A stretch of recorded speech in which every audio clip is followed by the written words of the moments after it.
Welcome to another episode of the Feature Presentation Podcast, where every week we take a deep dive into the trenches of independent filmmaking. I am your host, Derek Diamond, and if you haven't yet, be sure to check out last week's episode with fellow filmmaker Stephen Wise. We had a great discussion about film festivals, both submitting your work and what it's like to run a film festival on the logistical side of things. Wonderful conversation, always great to chat with him, so be sure and check out that episode. But for this week, I have another great fellow filmmaker, local to the Pensacola area. He is a writer, director, editor, grip. I don't think there's anything in the film industry that he can't do.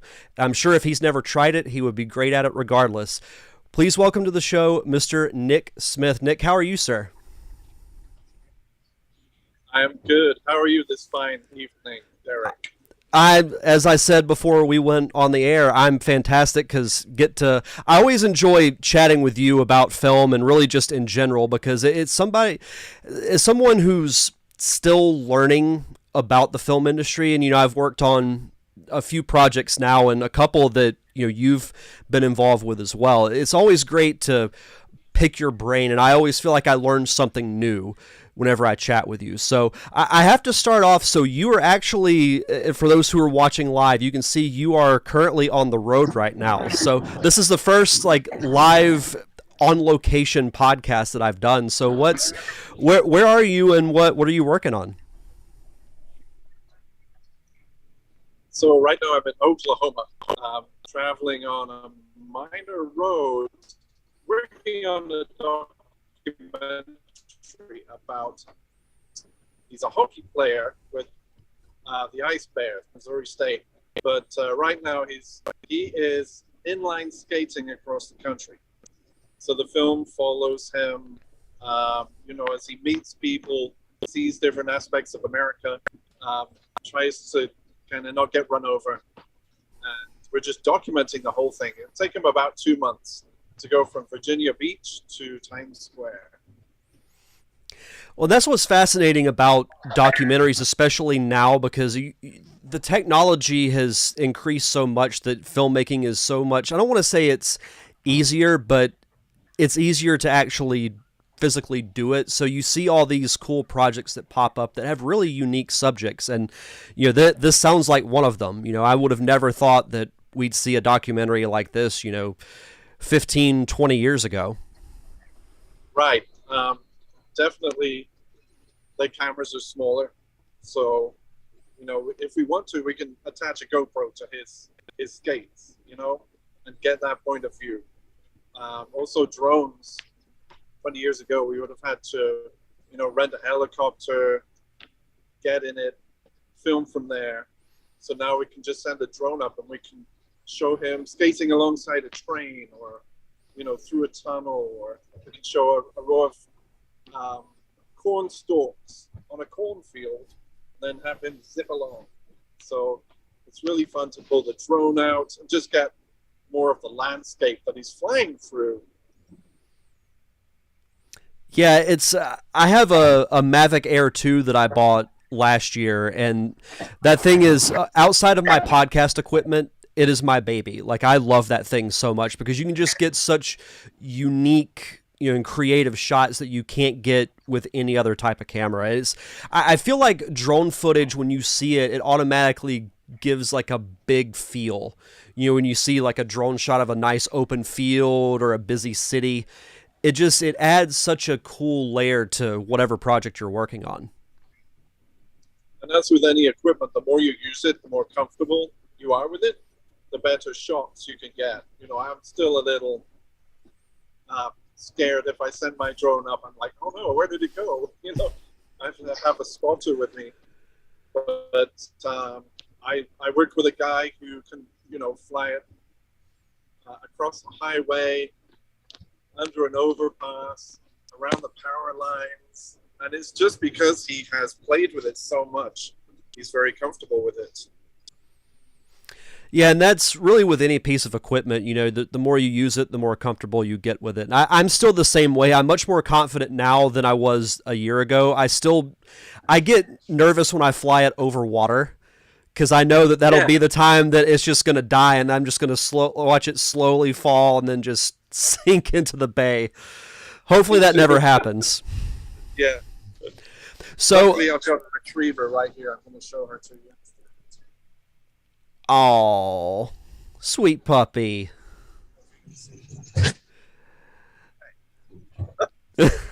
Dogs are always welcome on the podcast. That's right. That's me, the producer's dog. And, awesome. She would go and fish out a drone if you needed her to. You got to give her a credit in this documentary. You guys just give her some kind of random job. No one will know the difference. So before we dive into some of the various projects that you've worked on, and I'd also really like to chat with you about the producing side of things. I know you've been doing a lot of producing work over the last couple of years. What was it that initially made you want to get into the crazy and wacky world of filmmaking? Oh, wow. I'm first and foremost a writer, but my mom was an avid movie watcher, and my parents would watch a lot of TV and movies. So, I really got fascinated with not the power it had over them, but, it kind of gave them a break. It gave them a release. It was their escape mechanism. And I thought, this is great to be able to kind of help people escape from their troubles and their hard work. It's the 40th anniversary of E.T. I think it's today. And when I went to see that, there was a grown man. He was like a biker dude sitting in the same row as me. And by the time E.T. has to leave and go away in his spaceship, sorry for the spoilers, the biker guy is crying like, crying like it's at a funeral. And I turned, I was like, wow, this is the power of cinema. You can really, you can break people's hearts. You can teach them. You can make them feel something, or just give them a break. So since then, I just pursued it. I kept writing stories. I kept drawing storyboards. And I got all the kids in the neighborhood to act out my scripts. And so I started directing that way. And finally, I found a script writing degree. It was like the second year they'd ever tried the degree. And it was the first one in England. And it was great because the teachers were working screenwriters. They'd worked on TV. One of them was the writer of the Max Headroom TV series. Another one had done a lot of comedy, sketch shows. So I'd learned all these different techniques, but really it was just an excuse to write for a few years. I gave my scripts to the filmmaking department, and they would make changes. They'd screw up the scripts. They'd, cut things out. I'd be like, this is not, the writer does not have enough power. I need to learn how to do everything and get behind the camera. And so I started directing. Well, and I've had this conversation with numerous people, on previous podcasts that I've done, that it's great to have that one thing that you love to do, like you mentioned, writing, but it's also important to at least have an understanding of what a director goes through, what an actor goes through, and it gives you more experience and the ability to do more things. You look at someone like a Ron Howard, who was a prevalent actor, in the 70s, and now he's one of the most accomplished directors in Hollywood. So I think that's great awareness from you to realize that you need to do more. And I will say, on the writing side, as someone who's gotten a couple of scripts under my belt now, there is something empowering about writing the story, because it's almost like when you get the cast and crew together, you're bringing everyone into the sandbox, but the writer creates the sandbox. That's right. You built the four corners. Exactly. Yes.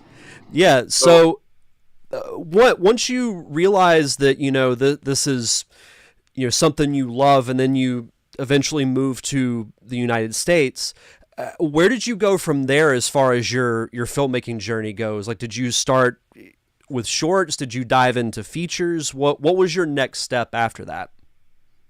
The shorts were very helpful because, you're learning to tell a very tight story with a beginning, a middle, and an end that people actually want to watch. So, I started out making shorts, and I still make short films now. They're a great way to work with different people as well, to see basically if you want to kill them or if you want to work with them again.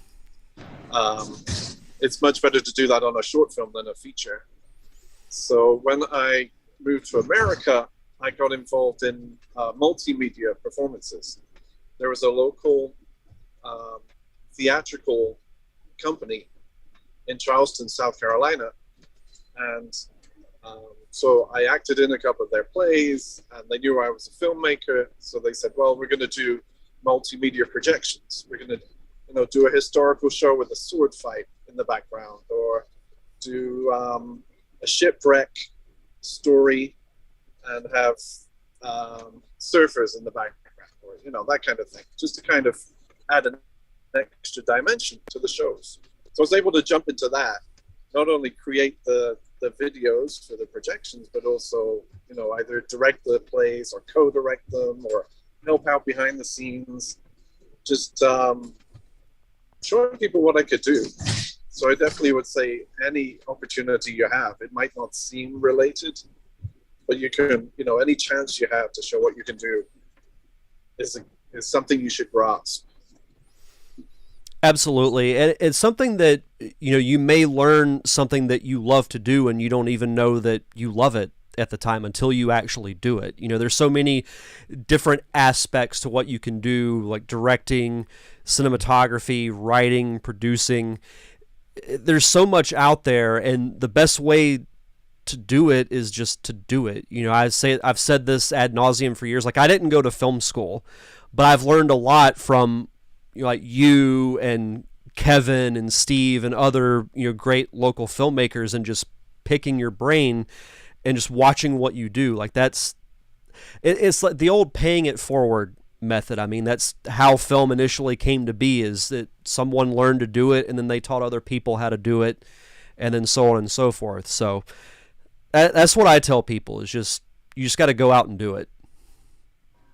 Right. And not only can you create your own opportunities, because, some of the towns I lived in Scotland and America, there wasn't a filmmaking community, or there was kind of a niche to fill, but also then you can build opportunities for other people as well. So I love, seeing an actor come up and work on bigger things because of the good work that they've done, and because they're fun to work with. I worked with Pedro Pascal, for example, about 10 years ago. Nobody knew who he was, but he was a really cool guy. And then seeing him on Game of Thrones and The Kingsman and now The Mandalorian, I'm like, all right, dude, that's awesome.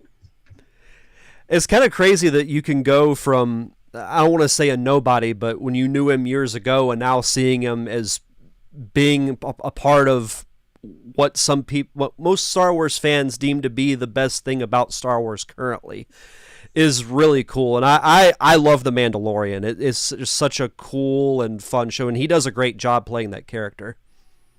Yeah. Anything made with that kind of passion, it works. It resonates with the fans, and you can enjoy it. You can see the love that gets put into it. Those are the kind of people I like to work with. Yeah, for sure. Because, like, say if you're a director or even a producer, when you surround yourself with people who are just as passionate about the project as you, it's really invigorating and almost reaffirms that, hey, maybe this isn't a total waste to do. Like, I'm not putting in so much time and energy for nothing. Right. The one thing that gets on my nerves is the people who work on a set and they grumble and they say, oh, we're not being paid enough, or, the hours are too long. It's like, you're working on a movie. You're so lucky. There's so many people who would like to do it. They don't have the opportunity. So enjoy it. Might be the last movie you work on. It might be one of many. But I try and appreciate every chance I get to work on a project.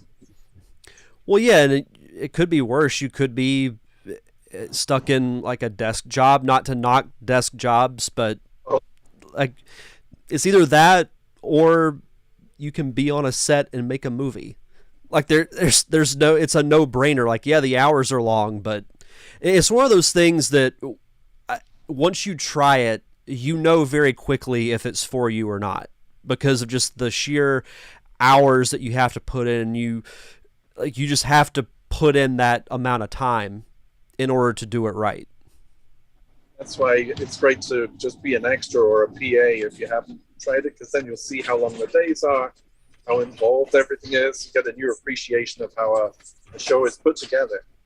I don't knock the regular jobs either, because, when I was a teenager, I read a lot of Douglas Adams and his little bio in his books. They say he'd done all these different jobs, like 20 different jobs. So I understand that as a writer, you want to do different jobs. You want to live different people's lives, experience different things, meet different people with different backgrounds. So that really rubbed off. And I've done many different kinds of jobs, everything from working in a call center to landscaping to being a bodyguard, stand-up comedy, you name it. You just kind of jump in there and pay the bills. I had no idea you were a bodyguard at one point. That's really cool. Yeah. Oh, that's fantastic. So before we dive into the producing side of things, there were a couple of specific projects that I wanted to ask you about. And one, I'm a little biased because you asked me to help you out with it and be on set, was Ask Astrid, which was filmed in August of 2020. Everyone knows what happened a few months before in 2020. So I will say I initially was surprised when you reached out to me and you said, hey, I'm working on this project. Would you want to come on and, and be a grip and help out? And I was surprised, but I was also very excited because everything had just been completely shut down. Like there were no other projects going on. So what inspired you to do this specific project? And did you do it with the idea of COVID restrictions in mind? Were you working around that as you were coming up with the concept of the story? So Ask Astrid started as a bigger project, where you'd have more locations. There's only one real location in the film, but it was more expansive to start with, and then COVID hit. So I thought I can make this work where you only see one actor. You hear a lot of voices because it's about a personal digital assistant listening in on people's lives. So I was able to get a whole bunch of local actors to provide great voiceovers and audio, incorporate that into the film. Because it was just one location, I could keep the crew quite small. So it just seemed like the right script to retool to be able to continue filmmaking, even when everyone's saying, no, don't make any movies right now. No, nobody can tell you not to do something. We kept it safe. We gloved up, masked up, cleaned everything. The property management company that we got the location from, they didn't tell the owners of the office where we were filming. So the owners came in near the end and they're like, what are you doing here? Give us all your names. And it's like walking into your home and finding a film crew in there without your permission. But we smoothed everything over and it was good. It's had a great response. It was shown at Pensacon, I guess, last year. And it has been picked up by the UFVA conference, which is a big filmmaking and training conference up in upstate New York. So that's going to be shown next month. That's fantastic. No, I had no idea that was the case, but yeah, it was a really fun set to be a part of. It was a kind of a small, intimate crew, but it's with people that, I know I had worked with all previously. So when you brought up the idea and I knew who all was involved, I knew that things were going to be done the right way. And it was really fun. It was a really cool story. And it was one of those that but it's about something similar to Amazon's Alexa, and it really kind of makes you think, will technology be that way or used in that way at some point? I like films, whether it's a short or a feature, that kind of make you think about the current state of humanity or the future of humanity and its technology. So I really enjoyed being a part of it. You giving me the opportunity to help out with it, and then to see the final product was great. Thank you. You're a huge help. Yeah, I can move C-stands with the best of them sometimes. Well, you move fast and you don't complain. Those are the factors. Yeah. I did work on a set recently where a PA dropped a light stand on the director of photography's head because he was playing on his phone instead of, manning the stand and kind of being safety conscious. So needless to say, the PA did not come back the next day. That's probably for the best. Got to be careful out there. Yeah, you do. You absolutely do. So the producing side of things, you've been doing a lot of producing work. I know most notably with Zombeez, which I spoke with Alicia back when I was doing the Derek Diamond Experience show. How did you get involved with Zombeez? And can you kind of talk to the viewers about what really goes into the role of being a producer for a film?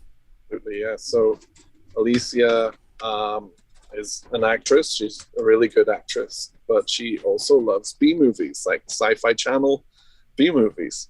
And she wanted to make this feature film about mutant giant bees that eat people. And so I encouraged her to kind of jump in and actually make the project. The script is really strong. It's very funny. It's very, you really care about the characters.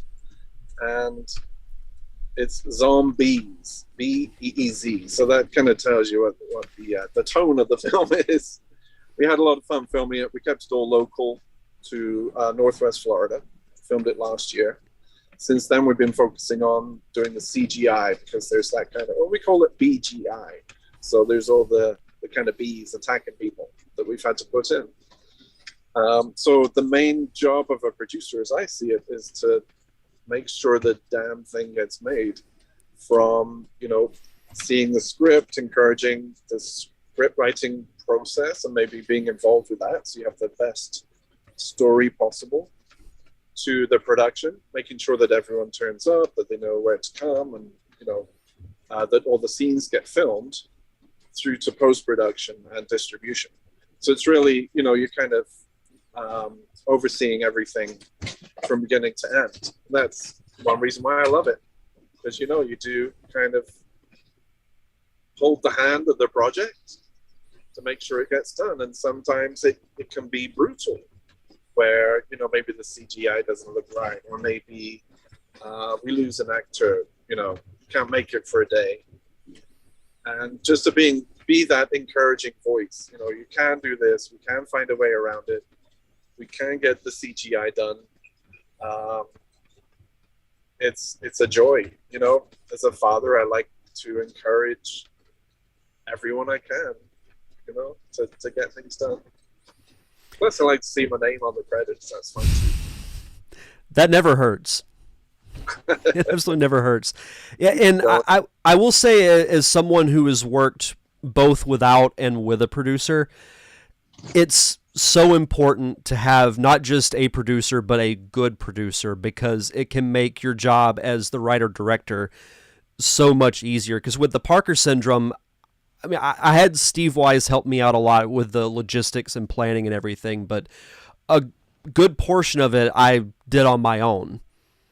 But with my next project I have coming up, I've had Chad Sanders come on as a producer, and he's been a huge help to me as far as finding locations, helping out with, casting. He was part of the audition process. So I know producer may not seem like the sexiest job in the movie business, but it is so important because, everybody likes to think of, the big name directors, the actors, and all the, the attractive jobs, but producers are absolutely important, as I've learned. They are, yes, and you really have to push people and try and find that balance between the creative and the getting it done. So, the director might want to be creative all day long, but the producer has to make sure that we make our day, that we get the scenes done, to get the whole film completed in 3 weeks or a month or 6 months or however long it's going to be. So yeah, you're kind of walking this fine line between playing with the ideas and cracking the whip at the same time. And it takes, because filmmaking can be very stressful, but it can also be very fun. And it's finding that balance between having fun with it, because there are so many long hours and there's a lot to do. Still have fun with it because you don't want to be completely miserable. But on the other hand, have somebody there to say, hey, we got to keep this going, or we got to get this done. So it's great to have that kind of a personality and someone like that involved with your project. And another thing I did want to ask you, as far as the producing side of things goes, was the biggest difference, because you've worked with shorts and with features, what was the biggest struggle jumping from a short to a feature? Wow, the biggest struggle. That's a good question. It's really the time commitment for everyone involved.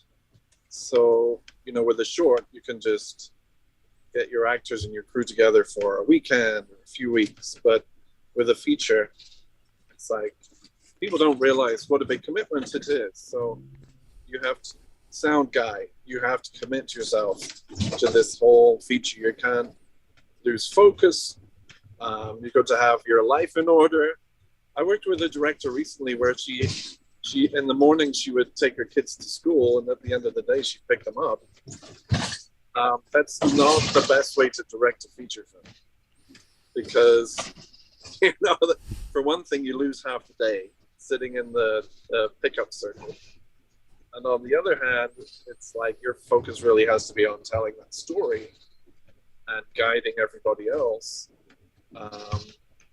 So yeah, life gets in the way, but people who try and kind of juggle their life schedule with the film schedule too much, they come a cropper. Yeah, and I feel that too, because I can remember, when making the Parker Syndrome, I would work my 9 to 5 and then come home, maybe take like a 15-minute break to just kind of decompress, and then work on the script, work on casting, and it is a grind, and I don't want to sell that part of it short or really be discouraging, but it's not easy. Like, even a short is not easy, because you still have to put a lot of time and commitment into doing it. And I credit those, because I don't consider myself to be that great at time management, but those that can, juggle the parent-child relationships while doing a short or even a feature is just, it's mind-blowing to me. There was one time when I was, raising my son when he was young, I was offered any job I wanted on a TV show. The executive producer said, whatever job you want, you can have it. And I had to turn him down, because I knew it would be 12-hour days. I wouldn't see my kids. I wouldn't be able to, drop him off at school and pick him up. So I said no. And I kind of regret that, but I don't, because, I was with my son. But yeah, you have to make that choice sometimes, and it's okay to say no to a project if you're busy with other things. That's better than, doing it in a half-arsed way. No, you're absolutely right. It can be tough to say no, especially if it's something that you really want to do. Sometimes, to me, it takes more courage to say no than it does to say yes. Right, because some of the biggest regrets in life are going to be the things you didn't do, the things you turned down. Are you self-sabotaging? Are you not following up on an opportunity? But really, to bring your best self to a project is the best way to go. Absolutely. And surrounding yourself with like-minded people. Right. Sometimes if I can't do something, I'll definitely recommend other people. I do that all the time. But also maybe ask someone else to, do some pre-production until I can jump on or something like that. Yeah, for sure. How long did it take you guys to film Zombeez? It didn't take that long. It was about 3 weeks of principal. And then we did a couple of days before that, just to knock out some scenes as kind of a proof of concept. And then afterwards, we did a pickup day, just, little bits and pieces that would help the audience make sense of the film. Or, we didn't like one or two shots, so we redid them. But really, yeah, it was quick. It was in the height of we were working in up to 100-degree heat, which is always fun. But we were just happy that we got it done. And the trailer was recently released online, and I'm really excited to see how it turns out, because it's one of those things that you've been hearing so much about it, and hearing stories from people who have seen the trailer or those who actually worked on the film. I'm really excited. Is there any kind of update that you could give on when it's potentially going to be released? We are planning on having a screening on August 20th, so just a couple of months. That will be at Sudson Cinema, Fort Walton Beach. And beyond that, it really depends what kind of distribution we get. Obviously we want to show it in as many places as possible, put it that way. And Sudson Cinema is a great venue. So that'll be they're very helpful. Yeah. Yeah, I'm trying to remember what it was. Oh, it was for Carrie and Austin's documentary premiere of Blue Tarps, where I went there. Yeah, it's a really cool. It's got like a classic theater type of feel to it. So that'll be and that can be a post birthday gift to myself, because that's right after my birthday. So yeah, there you go. Yeah. That'll be exciting. And I if things go well, it'll be the weekend or possibly 2 weekends after I film my next project. So perfect. Yeah, absolutely. So as we start to wrap up here, I did want to ask you a couple more things. What is one piece of advice that you could give to someone who wants to work in the film industry? Well, one piece of advice is definitely just get on a set however you can, and do it to your level. Don't pretend you know more than you do. Just be a PA, be an extra, be a stand-in. I loved being a stand-in because I could be right there where the stars were. So you stand in for the major actor. I did a pilot called Meet the Wheelers, which was, it was a lot of fun. It didn't go to series, but we filmed in an old Civil War fort. So be able to run around that, be a stand-in, help, wherever I could, was awesome. And I learned a lot. I learned how to deal with the like mosquitoes where you're trying to stand still. That's fun. And so that's one piece of advice. Also read up as much as you can. You mentioned Kevin Almodovar earlier. He's got lots of his training online, self-trained. Talk to as many filmmakers as possible as well. Pick their brains, just like you're picking mine right now. So I'm working with a young director of photography right now, Mikey Hatfield, and he is not shy about asking me questions about editing audio, or getting different angles that he hasn't got, or doing more work in the industry. So every chance you get, don't be shy. The first film sets I was on, I was shy, and I would kind of not want to bother anybody, and I wish I'd bothered them more. I'd probably be better at my job. Who knows? Kind of going back to Kevin, when we were filming Survey a few years ago, he was the director of photography, and I was running audio. And I remember standing in this little, not like a clearing, but we were filming in some shrubbery, and I was watching him, Yeah, shrubbery, exactly.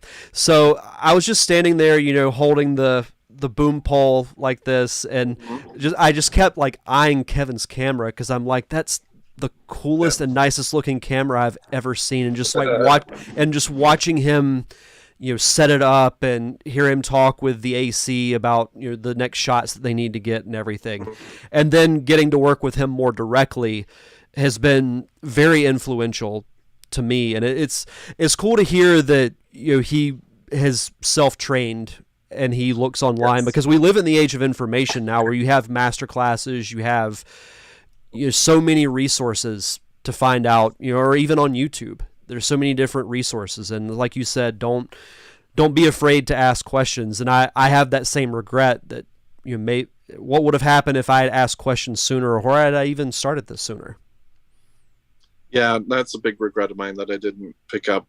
It would have been like an 8mm camera when I was younger, started making films younger. I did have one when I was about 11, but I couldn't afford to get the film developed. So, you have to work within your means. But these days, if you got a phone and you want to be a filmmaker, then go make a film. Yep, all you need is this. Those who are watching, I'm just holding up the iPhone. Entire films have been shot on the iPhone. Yeah, definitely. And then, what's your favorite movie of all time? That's a good. I'm going to go with Once Upon a Time in the West. Sergio Leone. It's got great, epic cinematic shots. It's got great characters. It's got beautiful music. It's just one of those films that I can watch over and over and find new things. The whole opening sequence with no dialogue.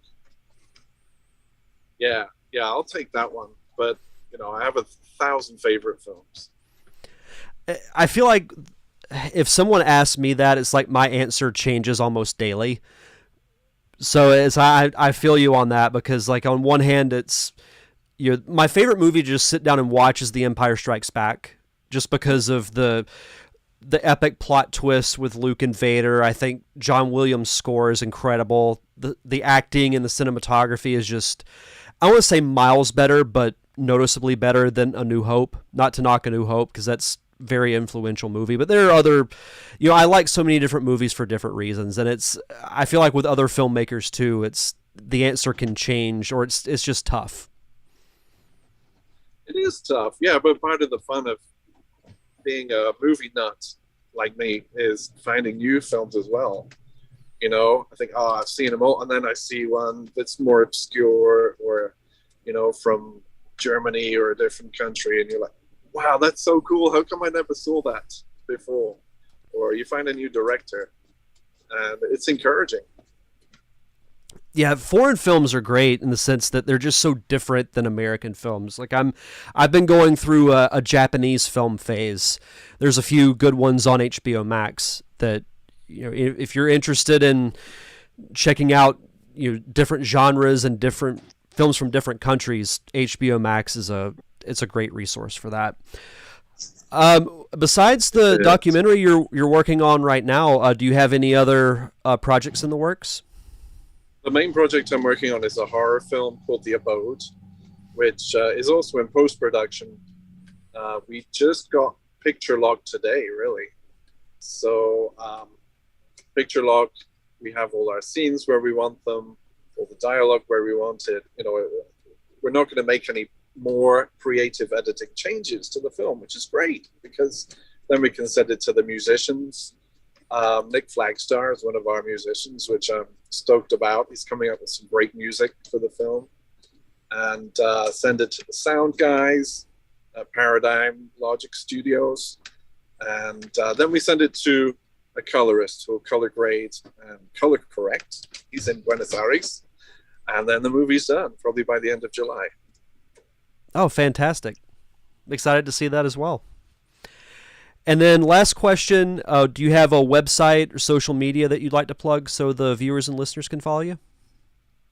I'm all over the place. You can look for Nick Smith Films on Instagram. On IMDb, the Internet Movie Database, I'm Nick Smith, number 22. Nick Smith, the 22nd, which makes me feel quite royal. But yeah, and check out my work there. The long lineage of Nick Smith. It always cracks me up when I hear, oh, I'm so and so, but I'm like the 22nd or the 25th. IMDb is a very interesting site. Well, when it came out, I thought this will never last. Why am I going to bother to put my films on there? And now they had their own streaming channel for a while, and everyone's on it. And if you're not on it, you're not a filmmaker or a professional filmmaker or whatever. There's, most of the filmmakers I know only have half of their stuff listed on there. But it's a great way to check out ones that you like or are interested in to see, how they progressed, what have they worked on, who have they worked with. So it is fun just to play around and see, make those connections. For sure, and it's also a great way to find potential guests too, because IMDb Pro it's been probably my saving grace for me to be podcasting as long as I have. So I will stand by IMDb. I'll give it a hard time for the names and everything, but it really is a good resource. Yeah, that was the other thing, you asked me for advice. There are some great online communities, not just on social media, but on filmmaking sites. And really, I would put your curiosity to the test. If there's any aspect of filmmaking you're interested in, someone's out there who can answer your questions about it. How did they get that shot? Or how did they get that sound? Someone will let you know, whether you want to know it or not, actually. But ask away, I say. Absolutely. Well, Nick, thank you so much for taking the time to come on the show and chat, and we'll definitely have to do it again. We need to meet up in person. So I feel like, when was the last time we actually saw each other in person? I don't know. Did you come to the Movie Makers Film Festival? No, I was in Orlando that weekend. Right, yeah. So yeah. But we did show Parker Syndrome, and people loved it. I appreciate you doing that very, very much. So Thank you. Yeah, absolutely. I'm sure we'll work together again at some point. It's been great to pick your brain on this show and other podcasts and just in general. So I appreciate you taking the time. I can't wait. And it's nice to talk to you from the deepest, darkest back roads of Oklahoma. Well, hopefully you make it out of there safe and sound, and really curious to see how the documentary turns out. Thank you. Yeah, it's a great cause. This guy is raising money for a life-threatening illness that he had when he was a kid.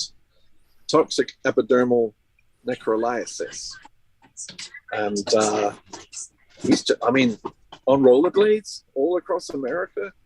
Can you imagine? It's a bit crazy. No, I can't imagine. But more power to him, and power to you all for documenting his story. That's awesome. Thank you. Awesome. Well, let me play my outro music here. If you want to subscribe to the show, just head over to linktree.com/featureprezpod. You can find all the social media, subscriptions for podcast, and don't forget, we are live every Monday night on YouTube at 8 p.m. Central Time. That's going to do it for this week's show, so be sure to come back next week for another episode of Feature Presentation with Derek Diamond.